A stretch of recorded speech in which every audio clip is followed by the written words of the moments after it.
Hello everyone, welcome back to this YouTube channel Star Notes Language and Literature। आज हम लोग English literature के one of the most important topic को cover करेंगे जो कि हर एग्जाम में पूछा जाता है। ये कॉन्सेप्ट के बिना आप लिटरेचर को समझ ही नहीं सकते हैं। एक तरीके से आप ये समझो कि ये जो रेनेसा है वो एक ट्रांसफॉर्मेशन है। बिना इस ट्रांसफॉर्मेशन के आप पूरे इंग्लिश लिटरेचर को नहीं समझ सकते हैं। तो आइए इस कॉम्प्लिकेटेड टॉपिक को निहायत ही आसान भाषा में, अपनी आम बोलचाल की भाषा में ऐसे पढ़ेंगे कि आप चाहकर भी इसको नहीं भूल पाएंगे। तो आइए शुरू करते हैं। ये जो वर्ड है रेनेसा, इसका मतलब होता है रीबर्थ। क्या मतलब होता है? रीबर्थ, यानी फ्रॉम डार्कनेस टू लाइट, अंधकार से उजाला की ओर। और इस वीडियो में हम लोग कवर करेंगे from 14th century to 17th century, यहां तक की हिस्ट्री को पढ़ डालेंगे। आइए शुरू करते हैं। The age of Renaissance, age of revival भी इसको कहते हैं और रीबर्थ भी कहते हैं। तो जो वर्ड है रेनेसा, इसका मीनिंग कैसे है, ये वर्ड कैसे इवॉल्व हुआ? तो जो शब्द है रेनेसा वो एक फ्रेंच वर्ड रेनेट्रे से लिया गया है, जिस रेनेट्रे का मतलब होता है रीबर्थ। किस चीज का रीबर्थ हो रहा है? It refers to the revival of classical learning. जो क्लासिकल लर्निंग, पहले की जो लिटरेचर थे, जो टेक्स्ट थे, उसकी लर्निंग वापस से हो रही है। तो रिवाइवल है किस चीज का? क्लासिकल लर्निंग्स का, आर्ट का लर्निंग, लिटरेचर, ह्यूमन वैल्यूज, जो पहले की बुक्स में लिखी गई थी, वापस से उनको वैल्यू करना शुरू किया गया था। यही था रेनेसा। तो देखते हैं, रेनेसा एक फ्रेंच वर्ड से लिया गया है। फ्रेंच वर्ड कौन सा था? रेनेट्रे। रेनेट्रे का क्या अर्थ है? रीबर्थ। ओके, सो री का मतलब होता है अगेन और नेसेंस का मतलब होता है बर्थ। री का मतलब अगेन और नेसेंस का मतलब होता है बर्थ, और फिर से बर्थ होना, इसको हम लोग कहेंगे रेनेसा। तो ये प्रश्न उठता है कि किस चीज का रीबर्थ हो रहा था? जी हाँ, तो रीबर्थ हो रहा था क्लासिकल लर्निंग का। पुराने जो ग्रंथ थे, जो बुक्स थे, उनका, पुराने जो आर्ट फॉर्म्स थे, उनको फिर से एक नई लाइफ डाली जा रही थी। ह्यूमन वैल्यूज को फिर से एक नई लाइफ दी जा रही थी। तो ये था रेनेसा का मतलब। आइए देखते हैं इंपॉर्टेंट पॉइंट्स अबाउट रेनेसा। तो रेनेसा जो था वो एक ट्रांसफॉर्मेटिव पीरियड चल रहा था 14th से लेकर के 17th सेंचुरी तक। ट्रांसफॉर्मेटिव पीरियड का क्या मतलब है? एक ऐसा पीरियड जिसमें कि बदलाव हो रहे थे। तो 14वीं से लेकर के 17वीं शताब्दी तक जो बदलाव हुए, उसी को रेनेसा कहा गया। ठीक है, इसके बाद देखते हैं ये रेनेसा कहाँ से शुरू होता है। तो ये इटली के फ्लोरेंस नाम की जगह से शुरू होता है और आगे चलते चलते पूरे विश्व में फैल जाता है। Rediscovered of classical Greek and Roman knowledge. तो इसमें हो क्या रहा था? तो रेनेसा की शुरुआत फ्लोरेंस इटली से होती है। इसमें रीडिस्कवरी की जाती है क्लासिकल ग्रीक की और रोमन नॉलेज की, यानी जो रोमन नॉलेज और क्लासिकल ग्रीक में जो लिटरेचर, जो आर्ट पहले से थे, उसको वापस से शुरू किया जाएगा। In English literature, Renaissance mark the transformation from medieval to modern outlook. और मिडिएवल से मॉडर्न की ओर बढ़ने के बीच में एक ब्रिज है, वही ब्रिज जो है वो रेनेसा है। यानी कि मिडिल से मॉडर्न को जोड़ने का जो काम करेगा, मिडिल कॉन्सेप्ट को मॉडर्न से जोड़ने का जो काम करेगा, वो क्या करेगा? वो रेनेसा करेगा। ठीक है, आइए अब हम लोग इंपॉर्टेंट टाइम पीरियड को समझते हैं कि कैसे कैसे शुरू होता है रेनेसा। तो रेनेसा कहाँ शुरू होता है? इटली में शुरू होता है। कब शुरू होता है? 14th सेंचुरी में। ठीक है, इटली में ही क्यों शुरू हुआ? तो Italy was the centre of Mediterranean Sea, क्योंकि इटली सेंटर था मेडिटेरियन सी का। तो उसके बाद तो उससे व्यापार वहां पे बहुत ज्यादा होंगे। द मेडिसी फैमिली, जो कि गॉड फादर थी रेनेसा का, हु फंडेड जीनियस, यानी कि मेडिसी फैमिली ने जितने भी जीनियस लोग थे जो स्टडी कर रहे थे या आर्ट के फील्ड में, उनको फंडिंग करी मेडिसी फैमिली ने। और इम्पोर्टेंट क्यों है कि रेनेसा इटली से ही शुरू क्यों होता है? क्योंकि the fall of Constantinople, Constantinople जगह था, उसमें अचानक से ऑटम लोग जो हमला कर देते हैं, तो scholars feel the Ottoman empire bringing context Greek Roman books back to Italy. इसीलिए वहां के जो लोग थे वो अपने ग्रीक रोमन बुक्स को लेकर के वापस इटली चले आते हैं। और क्या है कि रेनेसा इटली से शुरू होता है 14वीं शताब्दी में, 14th सेंचुरी में, और वो इंग्लैंड कब पहुंचता है 15th सेंचुरी में, वो भी लेट 15th सेंचुरी में। लेट 15th सेंचुरी में इंग्लैंड में पहुंचता है रेनेसा। इंग्लिश रेनेसा फ्लरिस्ट, और खासकर कब फ्लरिश करता है, टूडर पीरियड में रेनेसा का इफेक्ट हम लोग को सबसे ज्यादा देखने को मिलता है। टूडर पीरियड आफ्टर 1485, 1485 के बाद में हम लोगों को रेनेसा का प्रभाव इंग्लैंड में भी देखने को मिलता है। लिटरेचर के कॉन्सेप्ट में बात करें तो स्पेशली एलिजाबेथन एज में हम लोगों को देखने को मिलता है क्या, रेनेसा का प्रभाव। ठीक है, आइए हम लोग फ्लो चार्ट के माध्यम से हिस्टोरिकल डेवलपमेंट को समझेंगे कि रेनेसा कैसे कैसे डेवलपमेंट हुआ, कैसे कैसे डेवलपमेंट हुई रेनेसा की। फॉल ऑफ कॉन्स्टेंटिनोपल, जब कॉन्स्टेंटिनोपल का फॉल हो जाता है तो ग्रीक स्कॉलर्स जो थे वो माइग्रेट कर जाते हैं यूरोप में। यूरोप पहुंचने के बाद में वो लोग ग्रीक और रोमन टेक्स्ट को फिर से रीडिस्कवर करते हैं। फिर क्लासिकल लर्निंग पूरे हर एक क्षेत्र में फैल जाता है। क्लासिकल लर्निंग के नाम स्वरूप one of the most important concept of the Renaissance, rise of humanism, evolve होता है।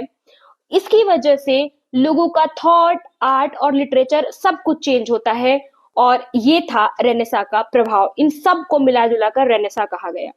तो ये जो फ्लो चार्ट है इसको प्लीज नोट डाउन कर लीजिएगा, क्योंकि पूरा रेनेसा का ये निचोड़ है। क्यों रेनेसा आया, फॉल ऑफ कॉन्स्टेंटिनोपल हुआ, ग्रीक स्कॉलर्स माइग्रेट कर गए यूरोप में, फिर वहां पे रीडिस्कवर करते हैं जो बुक्स होती हैं ग्रीक एंड रोमन टेक्स्ट को, फिर ये जो एक्सप्लोर करते हैं सब चीजों को, वो पूरे स्प्रेड कर जाती है क्लासिकल लर्निंग हर एक जगह पे। जब हर जगह पे स्प्रेड हो जाती है तो राइज ऑफ ह्यूमनिज्म होता है, वहां से मानवतावादी को इम्पोर्टेंस दिया जाता है, जिसकी वजह से कंप्लीटली थॉट, आर्ट, लिटरेचर में चेंज आता है, और यही पूरा बन जाता है रेनेसां। आइए थोड़ा सा माइंड मैप के थ्रू हम लोग रेनेसा को समझने की कोशिश करेंगे। तो जो रेनेसा का कॉन्सेप्ट था उसमें ह्यूमनिज्म सबसे मेन था। ह्यूमनिज्म क्या था, इसमें हर एक मैन के इंडिविजुअल क्लासिक आइडियाज को फोकस किया गया। लिटरेचर में नए नए थीम्स इवॉल्व हुए, जैसे कि सोनेट्स, ड्रामा। ड्रामा की अगर बात करें तो हमारे शेक्सपियर तो ड्रामा में थे ही महान। आर्ट की बात करें तो रियलिज्म, प्रोपोर्शन, पर्सपेक्टिव, और एजुकेशन में grammar, school, university, Greek and Latin की, ये सारे जो थे ये एज ऑफ रेनेसा में हो रहे थे। आइए रेनेसा के हम लोग की कैरेक्टर्स को समझते हैं कि क्या ऐसा खास था। तो रेनेसा में ह्यूमनिज्म पे ध्यान दिया गया, यानी सिर्फ भगवान ही नहीं है, मरने के बाद लाइफ को इंपॉर्टेंस नहीं दी गई कि आप मरोगे तो स्वर्ग में जाओगे या नरक में जाओगे। ह्यूमनिज्म पे इंपॉर्टेंस दिया गया, मानवतावादी पे इंपॉर्टेंस दिया गया कि इंसान जरूरी है, उसका थॉट जरूरी है, उसका जिंदा रहना जरूरी है। और क्या कैरेक्टरिस्टिक्स था, सेकंड कैरेक्टरिस्टिक्स आता है revival of classical learning. Renaissance में जो पुराने टेक्स्ट थे उनकी वापस से लोगों ने उसको पढ़ना शुरू किया। न्यू स्पिरिट इन लिटरेचर, उनको पढ़ने की वजह से लिटरेचर को लेकर लोगों में एक अलग ही उत्साह दिखा। साथ ही साथ डेवलपमेंट ऑफ इंग्लिश लैंग्वेज, और रेनेसा के टाइम पे ही इंग्लिश लैंग्वेज का डेवलपमेंट हुआ। कैसे हुआ, क्योंकि लोगों ने ग्रीक एंड रोमन टेक्स्ट को जब पढ़ना शुरू किया तो उसको ट्रांसलेट करके इंग्लिश में लिखना शुरू किया। उसके लिए इंग्लिश के ग्रामर को फिक्स किया गया, एंड कुछ वर्ड रोम के लिए गए, इटली के लिए गए, और इस प्रकार से इंग्लिश और ज्यादा डेवलप हुआ। साथ ही साथ रेनेसा के टाइम पे ड्रामा का भी बहुत ज्यादा ग्रोथ होता है। तो ये था की कैरेक्टरिस्टिक्स ऑफ रेनेसा। अब देखते हैं इन एक एक कैरेक्टरिस्टिक्स को डिटेल में देखते हैं कि कैसे ह्यूमनिज्म डेवलप हुआ रेनेसा में। Humanism means study of man instead of God, यानी सबसे बड़ा जो चेंज हुआ ये सबसे इंपॉर्टेंट है। रेनेसा का मतलब समझ जाओ ह्यूमनिज्म, कि रेनेसा के एज में जो सबसे बड़ा चेंज होता है वो लोगों का जो ध्यान था वो गॉड से हटकर मैन पे शिफ्ट हो जाता है। Humanism means study of man instead of God. तो ह्यूमनिज्म का मतलब होता है कि इंसान की स्टडी करो, ना कि भगवान की। ह्यूमनिज्म फोकस करता था इंडिविजुअल पोटेंशियल पे कि एक व्यक्ति का खुद का पोटेंशियल कितना है, एक व्यक्ति का इमोशंस कैसा है, उसकी एक्चुअल सुंदरता क्या है, वो क्या सोचता है, एक इंसान का वैल्यू बहुत ज्यादा बढ़ जाता है। शिफ्ट देखने को मिलता है ह्यूमनिज्म के कॉन्सेप्ट में, हमें एक शिफ्ट देखने को मिलता है थियोसेंट्रिक टू एंथ्रोपोसेंट्रिक। थियोसेंट्रिक क्या होता है कि भगवान से फोकस को हटाकर एंथ्रोपोसेंट्रिक का मतलब होता है इंसान पे फोकस को शिफ्ट करना। यानी अब सिर्फ भगवान के बारे में नहीं लिखी जाएंगी, अब सिर्फ भगवान को ही प्रायोरिटाइज नहीं किया जाएगा, इंसान को प्रायोरिटाइज किया जाएगा, उसकी वैल्यू की जाएगी। यूजीसी नेट टिप देखिए, ह्यूमनिज्म का मतलब ये नहीं था कि लोगों ने रिलीजन को खत्म कर दिया, ऐसा बिल्कुल भी नहीं था, बल्कि ह्यूमनिज्म का मतलब था बैलेंस व्यू ऑफ लाइफ। ऐसा ना हो कि सिर्फ भगवान ही भगवान सब कुछ हो, और ऐसा भी नहीं कि भगवान है ही नहीं। तो ह्यूमनिज्म में जो कॉन्सेप्ट निकल कर आता है बैलेंस व्यू ऑफ लाइफ, यानी अगर इंसान कष्ट में है तो अपने भगवान को भी याद कर सकता है, और अगर उसकी जरूरत है तो वो लाइफ के लिए सब कुछ करेगा। तो ये था कॉन्सेप्ट ह्यूमनिज्म का, और रेनेसां का ये सबसे इंपॉर्टेंट कॉन्सेप्ट है humanism. Revival of classical learning, renaissance के टाइम पे क्लासिकल लर्निंग का रिवाइवल हो रहा था, यानी पुनर्जागरण हो रहा था। कैसे? ग्रीक एंड रोमन राइटर्स ने रीडिस्कवर किया, प्लेटो को पढ़ना शुरू किया, फिर से एरिस्टोटल को पढ़ना शुरू किया, वर्जिल को, होमर को। जब इन लोगों को पढ़ा तो राइटर्स जो है वो बहुत ज्यादा इंस्पायर्ड होते हैं, बहुत ज्यादा प्रेरित होते हैं क्लासिकल मैथोलॉजी से और क्लासिकल फॉर्म्स से, जैसे कि सोनेट, इपिक एंड ट्रेजेडी। तो यहाँ से जब लोग पढ़ते हैं तो अब वो लिखना भी शुरू करेंगे। यहाँ से धीरे धीरे जो लिटरेचर था वो और ज्यादा रिवाइवल होने लग गया, पुनर्जागरण होने लग गया। क्योंकि इसके पहले अगर हम लोग देखेंगे तो इसके पहले सिर्फ गॉड के ऊपर ही कहानियां लिखी जाती थी, सोनेट फॉर्म थे नहीं, इपिक फॉर्म में नहीं लिखे जाते थे। लेकिन जब क्लासिकल लर्निंग लोगों ने वापस से पुरानी किताबों को पढ़ना शुरू किया, प्लेटो को पढ़ना शुरू किया, एरिस्टोटल को पढ़ना शुरू किया, तो नए नए फॉर्म्स और ज्यादा इवॉल्व हुए और इससे लिटरेचर और ज्यादा फ्लरिश हुआ। न्यू स्पिरिट इन लिटरेचर क्या क्या देखने को मिलता है? तो ऐसे करने की वजह से, क्योंकि राइटर्स ने पुराने क्लासिक राइटर्स को पढ़ना शुरू किया, उसकी वजह से हमारा जो लिटरेचर था वो बहुत ज्यादा रिच हुआ, बहुत इमेजिनेटिव हुआ, एक्सप्रेसिव हुआ। और इसके थीम्स भी जो पहले के लिटरेचर में सिर्फ और सिर्फ भगवान के बारे में लिखा जाता था, अब एक नई थीम्स इवॉल्व हुई, जिसमें कि love, beauty, power, ambition, nature और ह्यूमन साइकोलॉजी के बारे में लोगों ने लिखना शुरू किया। अब देखते हैं डेवलपमेंट ऑफ इंग्लिश लैंग्वेज, कैसे रेनेसां के टाइम पर इंग्लिश लैंग्वेज का डेवलपमेंट हुआ। तो इंग्लिश ने रिप्लेस्ड कर दिया लैटिन को एज लिटरेरी लैंग्वेज, क्योंकि इंग्लिश राइटर्स ने ट्रांसलेट किया, लेकिन लैटिन में नहीं, अपनी इंग्लिश भाषा में कुछ वर्ड को लैटिन से एज इट इज उठा करके पेस्ट कर दिया, और इसकी वजह से इंग्लिश बहुत ज्यादा रिच लैंग्वेज बन गई। वोकैबुलरी भी बहुत ज्यादा एनरिच्ड हुआ, क्योंकि लोग फ्रेंच वर्ड को भी उसमें डाल रहे थे, लैटिन वाले शब्द को भी डाल रहे थे, ग्रीक वाले शब्द को भी इंग्लिश में भी एज इट इज डाल रहे थे। तो इंग्लिश ने अपनी फ्लेक्सिबिलिटी को दिखाई और इंग्लिश बहुत ही रिच लैंग्वेज बन गया। तो vocabulary enriched by Latin and Greek words, क्योंकि इंग्लिश में लैटिन वर्ड्स पे ऐड किए जाने लगे और ग्रीक वर्ड्स भी ऐड किए जाने लगे, तो इसकी वजह से इंग्लिश वोकैबुलरी और एनरिच्ड हुई और बढ़ गई। Prose become flexible and artistics, जो राइटर्स प्रोज लिख रहे थे वो बहुत ही फ्लेक्सिबल था, मतलब बहुत ही लचीला था, उसमें नए वर्ड्स, पुराने वर्ड्स, सारे कुछ का मिक्सचर था, इजीली मॉडिफाई किया जा सकता था और आर्टिस्टिक वे में लिखा गया था। ग्रोथ ऑफ ड्रामा देखते हैं कि किस प्रकार से रेनेसां में ड्रामा का ग्रोथ होता है। तो ड्रामा की अगर बात करें तो रेनेसां के एज में तो गोल्डन एज ऑफ ड्रामा कहा जा सकता है, रेनेसां को गोल्डन एज ऑफ ड्रामा भी कहा जा सकता है। रेनेसां के टाइम पर ड्रामा अपने गोल्डन हाइट पे पहुंचता है। कहाँ पहुंचता है? गोल्डन हाइट पे पहुंचता है, और थिएटर भी बहुत ज्यादा पॉपुलर होते हैं एंटरटेनमेंट के पर्पज से। तो रेनेसां के एज में ड्रामा भी ग्रोथ हो रहा है, पोएट्री भी ग्रोथ हो रहा है। अब देखते हैं लिटरेरी फॉर्म्स कैसे थे रेनेसां के टाइम पे। तो लिटरेरी फॉर्म्स की बात करें तो पोएट्री, ड्रामा एंड प्रोज उस समय चल रहे थे रेनेसां के टाइम पर। तो पोएट्री में क्या क्या लिखा जा रहा था?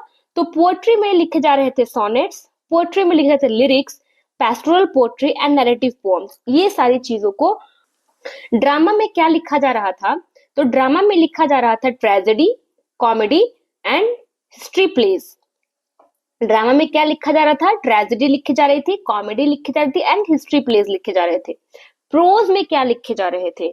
तो प्रोज में लिखे जा रहे थे एसे, ट्रांसलेशन एंड फिलोसॉफिकल राइटिंग्स। ये सारी चीजों को लिखा जा रहा था। तो ओवरऑल ये था हमारा लिटरेरी फॉर्म्स इन रेनेसा। अब देखते हैं रेनेसा के टाइम पे मेजर राइटर्स कौन कौन से हुए। तो पोएट्री के राइटर्स की बात करते हैं तो पोएट्री के राइटर्स हुए sir Thomas Wyatt, Henry Howard, Edmund Spenser. Drama के फेमस राइटर कौन हुए? William Shakespeare, Christopher Marlowe and Ben Jonson. ठीक है, पहले पोएट्री की बात करते हैं तो पोएट्री में हुए sir Thomas Wyatt, Henry Howard, Edmund Spenser. Drama में William Shakespeare, Christopher Marlowe, Ben Jonson, ये लोग ड्रामा में हुए। प्रोज की बात करें तो प्रोज में सर थॉमस मोर, इनको कभी नहीं भूलेगा क्योंकि इन्हीं से रेनेसा की शुरुआत होती है यूटोपिया लिखने की वजह से। तो sir Thomas More and Francis Bacon, ये प्रोज राइटर थे। मेजर ड्रामेटिस्ट की बात करें तो Shakespeare, Christopher Marlowe and Ben Jonson, ये मेजर ड्रामेटिस्ट थे। आइए अब सब चीजें जितना हमने पढ़ा उसका मोरल ऑफ द स्टोरी निकालते हैं, कंसाइज वे में रेनेसा को कंप्लीट करते हैं। तो इम्पोर्टेंस ऑफ रेनेसा क्या है? इसने ब्रेक किया मिडिएवल रिजिडिटी को, जो मध्यकालीन में जो रिजिडिटी थी लिटरेचर में उसको इसने ब्रेक कर दिया। मॉडर्न थीम्स को इंट्रोड्यूस किया रेनेसा के लिटरेचर ने। रेज लिटरेरी स्टैंडर्ड्स, लिटरेचर को जो स्टैंडर्ड था उसको अपग्रेड कर दिया, बढ़ा दिया। मेड लिटरेचर ह्यूमन सेंटर्ड, और लिटरेचर को भगवान से हटा करके इंसान के लिए बना दिया, ह्यूमन को ही मेन केंद्र बना दिया गया। Prepared ground for golden age for Elizabeth, और इसने रेनेसा ने ही एक ग्राउंड तैयार किया जिसकी वजह से एलिजाबेथन एज गोल्डन एज बना। वन स्क्रीन समरी देखते हैं, एकदम शॉर्ट समरी देखते हैं। रेनेसा का क्या मतलब होता है? रीबर्थ ऑफ लर्निंग, लर्निंग का फिर से पुनर्जागरण। फोकस किस चीज पे शिफ्ट हुआ? ह्यूमन लाइफ एंड इंडिविजुअलिटी पे फोकस हुआ। Revival of Greek and Roman culture, फिर से Greek and Roman culture revive हो गया, पुनर्जागरण हो गया। और क्या हुआ? रेनेसा में ग्रोथ में होता है ड्रामा का, पोएट्री एंड प्रोज का। Shakespeare the product of Renaissance spirit, अगर शेक्सपियर की बात करें तो वो रेनेसा स्पिरिट के ही प्रोडक्ट थे। अगर रेनेसा नहीं होता तो हम सोच भी नहीं सकते थे कि कोई ऐसा एज आता जिसमें कि लिटरेचर का गोल्डन एज कहलाता, पोएट्री का गोल्डन एज कहलाता और ड्रामा का गोल्डन एज कहलाता। इसी के साथ हमारा रेनेसा पूरा कंप्लीट होता है। आपको समझ में आया या नहीं? Please do comment. आपके कमेंट मेरे लिए बहुत ज्यादा इंपॉर्टेंट है for my improvement as well as my motivation. दोनों के लिए ही आपके कमेंट्स मेरे लिए बहुत इंपॉर्टेंट है। Thank you everyone for watching this video. Do comment and don't forget to like.